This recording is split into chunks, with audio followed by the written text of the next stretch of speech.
আমরা এখন একাদশ শ্রেণীর অর্থনৈতিক ভূগোলের অন্তর্ভুক্ত জমি ব্যবহার বা ভূমি ব্যবহার সম্পর্কে আলোচনা করব। এর আগের দিনে ক্লাসে আমরা আমেরিকা যুক্তরাষ্ট্র, কানাডা এবং চীনের ভূমি ব্যবহার সম্পর্কে আলোচনা করেছি। আজকে আমরা জাপানের ভূমি ব্যবহার সম্পর্কে আলোচনা করব। প্রায় ৩,০০০ দ্বীপ নিয়ে গঠিত জাপান এশিয়ার পূর্ব দিকে অবস্থিত। অন্য কোনো দেশের সাথে জাপানের স্থল সীমান্ত নেই, অর্থাৎ এটি হলো একটি দ্বীপ রাষ্ট্র। জাপানকে উদীয়মান সূর্যের দেশ বলা হয়ে থাকে। জাপানের রাজধানী হলো টোকিও। জাপানের জনসংখ্যা প্রায় ১২,৬৭,৪০,০০০ জন। এটি প্রায় ২০১৭ সালে পরিসংখ্যান অনুসারে। প্রাকৃতিক বৈশিষ্ট্য: জাপানের হোনসু, হোক্কাইডো, কিউসু, শিকাকু প্রধান চারটি দ্বীপ। Hokkaido, Honshu, Shikoku, Kyushu.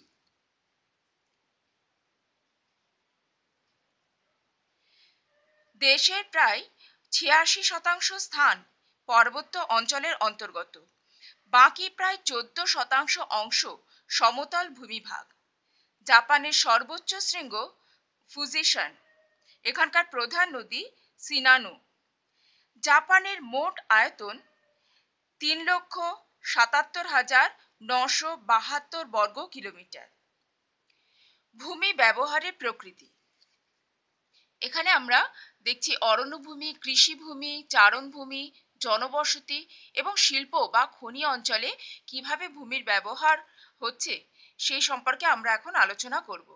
প্রথম হলো অরণ্য বন্টন। হোক্কাইডো দ্বীপের অরণ্যের পরিমাণ সর্বাধিক। হোক্কাইডো, হোনসু, কিউসু, শিকাকু দ্বীপের মধ্যবর্তী পার্বত্য অঞ্চলে সরলবর্গীয় অরণ্য রয়েছে। বিশেষত্ব হলো চিরহরিৎ ও পর্ণমোচী বৃক্ষের উপস্থিতি ছাড়াও বার্চ, স্প্রুস, ম্যাপল প্রভৃতি সরলবর্গীয় অরণ্যের উপস্থিতি এখানে লক্ষ্য করা যায়। জাপানের প্রায় ৬৫% অঞ্চল অরণ্যভূমি। এরপর আমরা দেখব কৃষিভূমি সম্পর্কে। কিউসু, হোনসু, শিকোকু দ্বীপ সংলগ্ন সমভূমি অঞ্চলে ধান, গম, সবজি ইত্যাদি চাষ করা হয়ে থাকে। এছাড়াও রেশম কীট এখানে প্রতিপালন করা হয়। পাহাড়ের ধাপ কেটে চা চাষ করা হয়। বর্তমানে প্রায় ১২,২৮% জমিতে কৃষিকাজ করা হয়। জাপানে অতি উন্নত পদ্ধতিতে যান্ত্রিকভাবে কৃষিকাজ করা হয়। অধিকাংশ জমি দুফসলি ও বহু ফসলি জমির অন্তর্গত। এরপর আমরা দেখব চারণভূমি সম্পর্কে। পার্বত্য অঞ্চলে প্রধানত চারণভূমি দেখা যায়। তৃণভূমির স্বল্পতা ও জনসংখ্যার আধিক্য মাত্র ৩,০৫% জমিতে পশুচারণ করা হয়ে থাকে। এরপর আমরা দেখব জনবসতি সম্পর্কে। দেশের নদী নিম্ন অববাহিকা, সমভূমি অঞ্চল, উপকূলবর্তী অঞ্চলে জনবসতি গড়ে উঠেছে। জাপানের টোকিও পৃথিবীর সর্বাপেক্ষা জনবহুল শহর। 0.83% স্থানে এখানে জনবসতি গড়ে উঠতে দেখা যায়। শিল্প ও খনিজ সম্পর্কে আমরা এবার দেখব।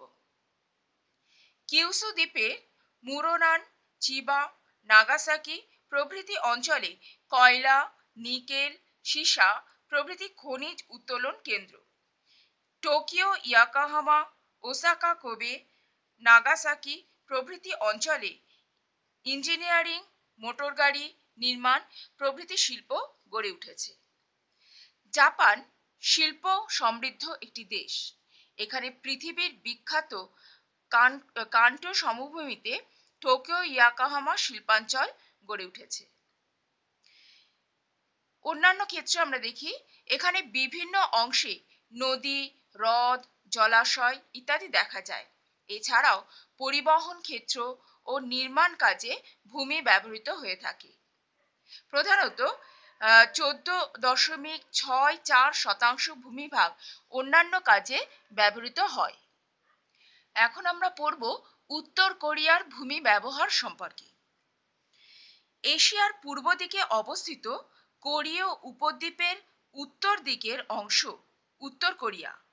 বর্তমানে এটি স্বাধীন গণতান্ত্রিক রাষ্ট্ররূপে পরিগণিত। এর উত্তরে চীন, দক্ষিণে দক্ষিণ কোরিয়া, পূর্ব দিকে জাপান এবং পশ্চিমে পিচ সাগর অবস্থান করছে। এর রাজধানী হল পিয়ংইয়াং। এখানকার মোট জনসংখ্যা 2,53,68,620 জন প্রায়। এখানকার প্রাকৃতিক বৈশিষ্ট্য সম্পর্কে আমরা একটু দেখব। অধিকাংশ স্থান পার্বত্য অঞ্চল, পূর্ব ও পশ্চিমের উপকূলীয় অঞ্চল ও দক্ষিণে লকটং নদী অববাহিকায় উর্বর সমভূমি। উত্তর কোরিয়ার সর্বোচ্চ শৃঙ্গের নাম গোয়ানামো শান। মোট ভূমির আয়তন প্রায় 1,20,412 বর্গ কিলোমিটার। এবার আমরা এখানকার ভূমি ব্যবহারের প্রকৃতি সম্পর্কে দেখব। প্রথম হলো অরণ্য ভূমি। পিয়ং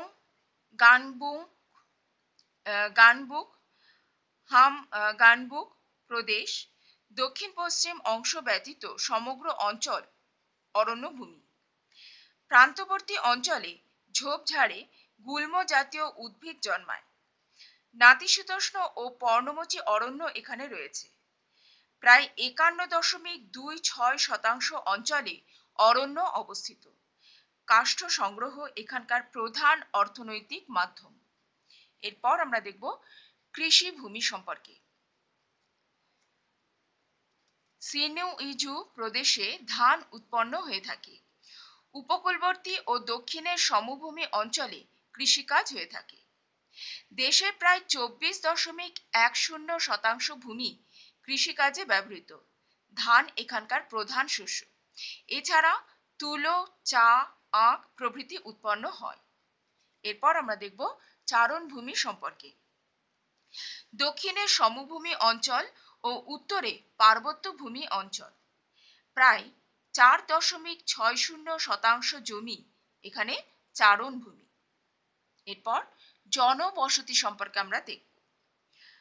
পূর্ব উপকূল অঞ্চল, দক্ষিণের সমতল ভূমির অন্তর্গত কারিসং, পিয়ংইয়ং, ওনসান, নামপো, ক্যাসং, সিনুইজু প্রভৃতি প্রদেশে জনবসতি দেখতে পাওয়া যায়। বাসযোগ্য জমির পরিমাণ কম হলেও জনসংখ্যার আধিক্য প্রায় 0.70% জমিতে এখানে জনবসতি গড়ে উঠতে দেখা যায়। এরপর আমরা দেখব শিল্প ও খনি সম্পর্কে। পিয়াংসাং এর দক্ষিণাংশ, উসান প্রভৃতি খনিজ উত্তোলক অঞ্চল। প্যাংগং, পিয়ংইয়ং, ক্যাসং, কাসিসং প্রভৃতি এখানকার শিল্পাঞ্চল। প্রধান শিল্পাঞ্চল হল কাইসং। খনিজ উত্তোলক অঞ্চলগুলি হল কয়লা, টাংস্টেন, রূপো প্রভৃতি এখান থেকে পাওয়া যায়। এরপর আমরা দেখব অন্যান্য ভাবে কিভাবে জমি ব্যবহৃত হচ্ছে। পার্বত্য অঞ্চলে বিশালায়তন পতিত জমি রয়েছে। 19.34% জমি অন্যান্য কাজে ব্যবহৃত হয়। বিভিন্ন স্থান ভূমি পরিবহন, প্রতিরক্ষা, গবেষণা প্রভৃতি বিভিন্ন কাজে ব্যবহৃত হয়ে থাকে। এখন আমরা দক্ষিণ কোরিয়ার ভূমি ব্যবহার সম্পর্কে দেখব। এশিয়ার পূর্ব দিকে কোরীয় উপদ্বীপের দক্ষিণ দিকের অংশ দক্ষিণ কোরিয়া নামে পরিচিত। এখানকার রাজধানী সিওল। দক্ষিণ কোরিয়ার উত্তরে উত্তর কোরিয়া, দক্ষিণ ও দক্ষিণ পূর্বে কোরিয়া প্রণালী, পূর্বে জাপান সাগর, পশ্চিমে পিচ সাগর অবস্থিত। এখানকার মোট জনসংখ্যা 5,14,46,201 জন প্রায়। জাপানের মতো দক্ষিণ কোরিয়া বর্তমানে এশিয়ার শিল্পোন্নত একটি দেশ। এখানকার প্রাকৃতিক বৈশিষ্ট্য সম্পর্কে আমরা এখন দেখব। এটি পর্বত অধ্যুষিত দেশ। এখানকার প্রধান শৃঙ্গ হলো হালাসান। পশ্চিম উপকূল ও দক্ষিণ পশ্চিমাংশে অবস্থিত নাকডং, হান প্রভৃতি নদী অববাহিকা অঞ্চলে নিম্নভূমি রয়েছে। এরপর আমরা এখানকার ভূমি ব্যবহারের প্রকৃতি সম্পর্কে দেখব। প্রথম হলো অরণ্য, মালভূমি ও তোবায়েক পার্বত্য অঞ্চল। 20টি জাতীয় উদ্যান আছে, তার মধ্যে উল্লেখযোগ্য হলো বোস্টেটং পার্ক। প্রায় 68.36% স্থানে নাতিশীতোষ্ণ ও পর্ণমোচী উদ্ভিদের মিশ্র বনভূমি এখানে রয়েছে। এরপর আমরা দেখব কৃষি জমি সম্পর্কে। দক্ষিণ পূর্ব ও পশ্চিম দিকে সমভূমি অঞ্চলে সেজং, ডেনসু, ইয়াংসান, চেউংডো প্রভৃতি প্রদেশ। এখানকার 18.62% জমিতে কৃষিকাজ হয়ে থাকে। প্রধান শস্য হলো ধান, ভুট্টা, গম, মিলেট ও পাহাড়ি অঞ্চলে চা উৎপন্ন হয়ে থাকে। এরপর চারণ ভূমি সম্পর্কে আমরা দেখব। তৃণভূমির অভাব ও জনসংখ্যার আধিক্যে চারণভূমির পরিমাণ এখানে অনেক কম। 2.07% জমিতে এখানে পশুচারণ করা হয়ে থাকে। এরপর জনবসতি। বুসান, সিওল প্রভৃতি শহরে জনবসতি আধিক্য লক্ষ্য করা যায়। বৃহত্তম শহর হলো সিওল। দেশের 0.70% জমিতে জনবসতি গড়ে উঠেছে। এরপর আমরা দেখব শিল্প ও খনি সম্পর্কে। হেমাহুর, সিওল প্রভৃতি প্রদেশ হলো খনিজ উত্তোলন কেন্দ্র। সিওল, বুসান, উলসান, ড্যানজিং প্রভৃতি শহরে শিল্পের বিকাশ ঘটেছে। খনি উত্তোলক কেন্দ্র থেকে কয়লা, আকরিক লোহা, টাংস্টেন প্রভৃতি উত্তোলন করা হয়ে থাকে। শিল্প শহরগুলিতে কাগজ ও লৌহ ইস্পাত শিল্প গড়ে উঠতে দেখা যায়। এরপর আমরা অন্যান্য ব্যবহার সম্পর্কে দেখব। দেশের বিভিন্ন অংশে পতিত জমি, জলাশয়, পরিবহন, শক্তি সম্পদ উৎপাদন কেন্দ্র ইত্যাদি গড়ে উঠেছে। 10.25% ভূমি অন্যান্য বিভিন্ন কাজে ব্যবহৃত হয়ে থাকে।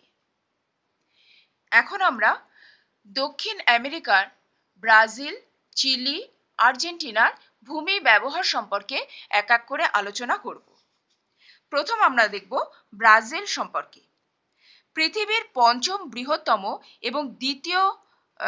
এবং দক্ষিণ আমেরিকার বৃহত্তম দেশ হলো ব্রাজিল। রাজধানী হলো ব্রাসিলিয়া। ব্রাজিলের উত্তরে গিয়ানা, সুরিনাম, ভেনিজুয়েলা, দক্ষিণে উরুগুয়ে, পশ্চিমে পেরু ও বলিভিয়া, উত্তর পশ্চিমে কলম্বিয়া, দক্ষিণ পশ্চিমে প্যারাগুয়ে ও আর্জেন্টিনা অবস্থিত। এখানকার মোট জনসংখ্যা 20,87,33,102 জন প্রায়। এখানকার প্রাকৃতিক বৈশিষ্ট্য সম্পর্কে আমরা দেখব। ব্রাজিলের দক্ষিণ দিক পার্বত্য অঞ্চল। সর্বোচ্চ শৃঙ্গের নাম পিকো দা নেবলিনা। ব্রাজিলের অন্যতম নদী আমাজন বিশ্বের দ্বিতীয় দীর্ঘতম নদী। এছাড়াও পারানা, জিঙ্গু, ইগুয়াসু, সাও ফ্রান্সিসকো, নেগ্রো ব্রাজিলের উল্লেখযোগ্য নদ নদী। এবার আমরা এখানকার ভূমি ব্যবহার সম্পর্কে দেখব। মোট ভূমিভাগের আয়তন প্রায় 85,14,880 বর্গ কিলোমিটার। ভূমির ব্যবহার। প্রথম হলো অরণ্য ভূমি। আমাজন অববাহিকার চিরহরিৎ উদ্ভিদের অরণ্য হলো সেলভা অরণ্য। ব্রাজিলে পৃথিবীর বৃহত্তম ও গভীরতম নিরক্ষীয় বৃষ্টি অরণ্যের অবস্থান দেখা যায়। 64.50% ভূমি জুড়ে অরণ্য অবস্থিত। বিশ্বব্যাপী বাস্তুতান্ত্রিক ভারসাম্য রক্ষার ক্ষেত্রে এই অরণ্যের ভূমিকা অত্যন্ত গুরুত্বপূর্ণ। এরপর আমরা দেখব কৃষি ভূমি সম্পর্কে। মিনাসাস গেরাইস, স্যান্টোস, সাও পোলো প্রভৃতি প্রধান কৃষি অঞ্চল। ব্রাজিলের দক্ষিণাংশে চা, কফি, কলা, তামাক, ধান প্রভৃতি চাষ করা হয়ে থাকে। 8.95% ভূমিতে কৃষিকাজ করা হয়। বায়োডিজেল উৎপাদনের জন্য সয়াবিন উৎপাদনের ওপর এখানে বিশেষভাবে গুরুত্ব দেওয়া হয়। এরপর আমরা দেখব চারণ ভূমি সম্পর্কে। সাভানা তৃণভূমি অঞ্চল, বিশেষত পারানা, বাহিয়া, সিয়েরা প্রভৃতি প্রধান চারণ ক্ষেত্র। ব্রাজিলে প্রায় 21.60% জমিতে চারণভূমি গড়ে উঠেছে। প্রায় 32 কোটি পশু এখানে প্রতিপালন করা হয়ে থাকে। এরপর আমরা জনবসতি সম্পর্কে দেখব। ব্রাজিলের অধিকাংশ মানুষ Brasilia, Sao Paulo, Rio de জেনিরোতে বসবাস করে থাকে। ব্রাজিলে প্রায় 2.75% ভূমিতে জনবসতি গড়ে উঠেছে। এরপর খনি এবং শিল্প সম্পর্কে আমরা দেখব। সাও পোলো, মিনাস গেরাইস, ম্যাটোগ্রাসো প্রভৃতি অঞ্চলে খনিজ সম্পদ উত্তোলিত হয়। Rio de Janeiro, Sao polo প্রভৃতি অঞ্চলে শিল্প গড়ে উঠেছে। প্রধান খনিজ সম্পদ হল কয়লা, খনিজ তেল। ব্রাজিলে পার্বত্য অঞ্চলে পতিত জমি রয়েছে। আমাজন ও উপনদী বেশ কিছু ভূমিভাগ জুড়ে অবস্থান করছে। আমাজন ও তার উপনদীরা। এরপর আমরা দেখব শক্তি কেন্দ্র, পরিবহন প্রভৃতি কাজেও ভূমি ব্যবহৃত হয়ে থাকে।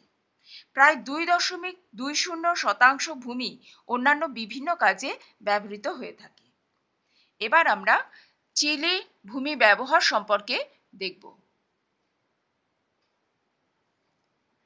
দক্ষিণ আমেরিকার দক্ষিণ পশ্চিমে অবস্থিত চিলি আয়তনের দিক থেকে পৃথিবীতে 38তম স্থানে রয়েছে।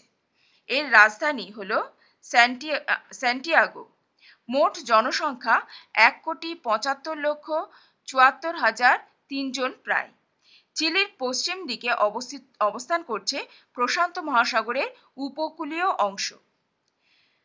এখানকার প্রাকৃতিক বৈশিষ্ট্য সম্পর্কে আমরা এখন দেখব। চিলির মধ্যবর্তী অঞ্চল উর্বর উপত্যকা, উত্তরে আটাকামা মরুভূমি, দক্ষিণে অসংখ্য হিমবাহ ও ফিয়র্ড। আন্দিজ পর্বতমালার বেশিরভাগ অংশ চিলিতে অবস্থান করছে। সর্বোচ্চ শৃঙ্গ হল অ্যাকাঙ্কাগুয়া। প্রধান নদী সান্টিয়াগো। চিলির ভূমিভাগের মোট আয়তন 7,56,096 বর্গ কিলোমিটার।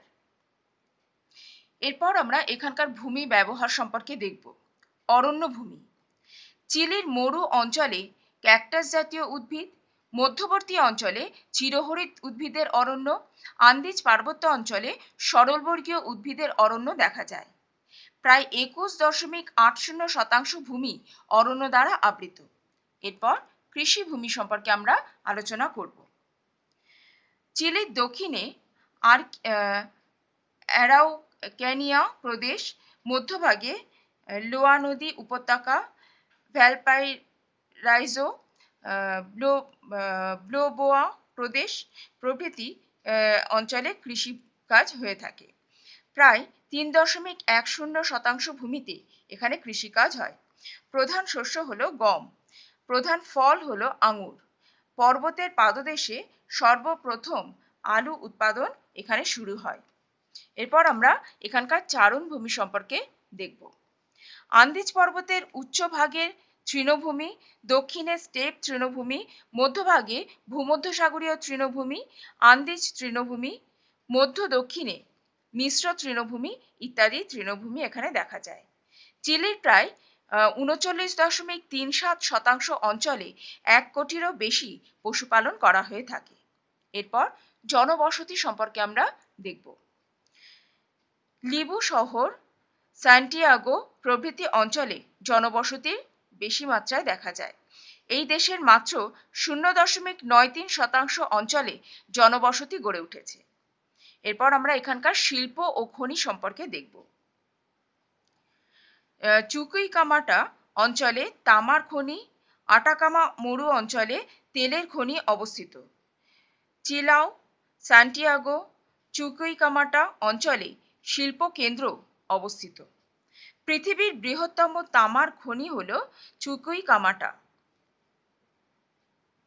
অঞ্চলে। এই অঞ্চলে এটি অবস্থিত। চিলির শিল্পাঞ্চলগুলিতে সুরা উৎপাদন কেন্দ্র রয়েছে। এছাড়া অন্যান্য বিভিন্ন কাজেই এখানকার ভূমি ব্যবহৃত হয়ে থাকে। যেমন দক্ষিণে ভগ্ন উপকূল ভূমি, জলাশয়, হ্রদ, আন্দিজ পর্বতের উঁচু অংশ, শীতল প্যাটাগোনিয়া মরুভূমি ও উষ্ণ আটাকামা মরুভূমিতে পতিত জমির অবস্থান এখানে লক্ষ্য করা যায়। প্রায় 34.8% ভূমি অন্যান্য বিভিন্ন কাজে এখানে ব্যবহৃত হয়ে থাকে। এরপর আমরা আর্জেন্টিনার ভূমি ব্যবহার সম্পর্কে দেখব।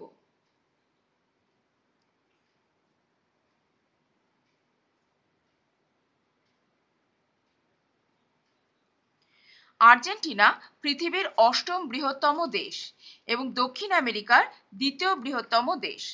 আর্জেন্টিনার রাজধানী বুয়ানস এয়ার্স। এই দেশের জনসংখ্যা প্রায় 4,38,47,430 জন। এখানকার প্রাকৃতিক বৈশিষ্ট্য সম্পর্কে আমরা এখন দেখব। আর্জেন্টিনার ভূপ্রকৃতি বৈচিত্র্যময়। এর উত্তরে গ্র্যান্ড চ্যাকো সমভূমি, দক্ষিণে প্যাটাগোনিয়া নাতিশীতোষ্ণ মরুভূমি, মধ্যভাগে নদী অববাহিকার পাম্পাস তৃণভূমি অঞ্চল ও পশ্চিমে আন্দিজ পর্বত অবস্থিত। আর্জেন্টিনার অধিকাংশ অঞ্চলই নাতিশীতোষ্ণ জলবায়ুর অন্তর্গত। এই দেশের প্রধান নদীর নাম লা প্লাটা। আর্জেন্টিনার মোট আয়তন প্রায় 27,80,400 বর্গ কিলোমিটার। এখানকার ভূমি ব্যবহার সম্পর্কে আমরা এখন দেখব। প্রথম হলো অরণ্যভূমি। পশ্চিম দিকে আন্দিজ পার্বত্য অঞ্চলে সরলবর্গীয় অরণ্য, আন্দিজ পর্বতের উত্তরে গুল্ম ও ঝোপঝাড়, দক্ষিণে নাতিশীতোষ্ণ পর্ণমোচী ও সরলবর্গীয় অরণ্য অবস্থিত। 16.46% ভূমি অরণ্য দ্বারা আবৃত। এরপর আমরা কৃষিভূমি সম্পর্কে দেখব। Neuquen, Chaco, Mendoza, Misiones, Rio Negro এবং সান্ডাফে থেকে বাহিয়া ব্লাঙ্কা পর্যন্ত অর্ধচন্দ্রাকারে জমিতে গম, তিসি, ফল প্রভৃতি চাষ করা হয়ে থাকে। প্রায় 16.46% ভূমি অরণ্য দ্বারা আবৃত। এরপর পশুচারণ ভূমি সম্পর্কে আমরা দেখব। প্রায় 6 কোটি পশু এখানে প্রতিপালন করা হয়। বুয়েন্স এয়ার্স, সান্টা ফে, কার্ডোবা প্রভৃতি অঞ্চলে পশুপালন করা হয়ে থাকে। পম্পাস তৃণভূমিতে বাণিজ্যিক ভিত্তিতে পশুচারণ করা হয়। প্রায় 41% ভূমিতে পশুচারণ করা হয়ে থাকে। পশুপালনে ভেড়া ও গরুর প্রাধান্যই এখানে বেশি। এই দেশে প্রায় 4.8 কোটি গরু, 1.62 কোটি ভেড়া, 42.8 লক্ষ প্রায় ছাগল, 23.5 লক্ষ শূকর প্রতিপালন করা হয়। পশুখাদ্য উৎপাদনেও বিখ্যাত আর্জেন্টিনায় পশুপালনের নিয়োজিত বৃহদায়তন খামারগুলিকে বলা হয় এস্টেনশিয়া। ক্ষুদ্রায়তন খামারগুলিকে বলা হয় চাকরাস এবং মাংস প্রক্রিয়াকরণ কেন্দ্র বা কসাইখানাগুলিকে বলা হয় ফ্রিগোরিফিকো। এখানকার পশুপালকেরা গৌচা নামে পরিচিত। এরপর আমরা এখানকার জনবসতি সম্পর্কে দেখব। বুয়েন্স এয়ার্স, লা প্লাটা, কর্ডোবা প্রভৃতি এখানকার প্রধান জনবসতিযুক্ত এলাকা। এখানে প্রায় 1.23% ভূমিতে জনবসতি গড়ে উঠেছে। এরপর এখানকার শিল্প ও খনি অঞ্চল সম্পর্কে দেখব। পূর্ব দিকে বুয়েন্স এয়ার্স, সান্টা ফে, উত্তর পশ্চিমে তুকুমান, জুজুই, সানাতা প্রভৃতি অঞ্চল খনিজ উত্তোলন কেন্দ্র এবং কর্ডোবাতে দুগ্ধ শিল্প কেন্দ্র অবস্থিত। লোহা, টিন, তামা প্রভৃতি খনিজ সম্পদের ওপর ভিত্তি করে এদেশে বহু শিল্প কেন্দ্র গড়ে উঠেছে। এছাড়াও অন্যান্য বিভিন্ন কাজে ভূমি ব্যবহৃত হয়, যেমন উত্তরে আটাকামা মরুভূমি অঞ্চল ও দক্ষিণে প্যাটাগোনিয়া মরুভূমি অঞ্চল পতিত জমি। 27.86% ভূমি আর্জেন্টিনায় অন্যান্য বিভিন্ন কাজে ব্যবহৃত হয়ে থাকে। আজকে এতটাই, পরের দিন আমরা বাকি অংশ আলোচনা করব।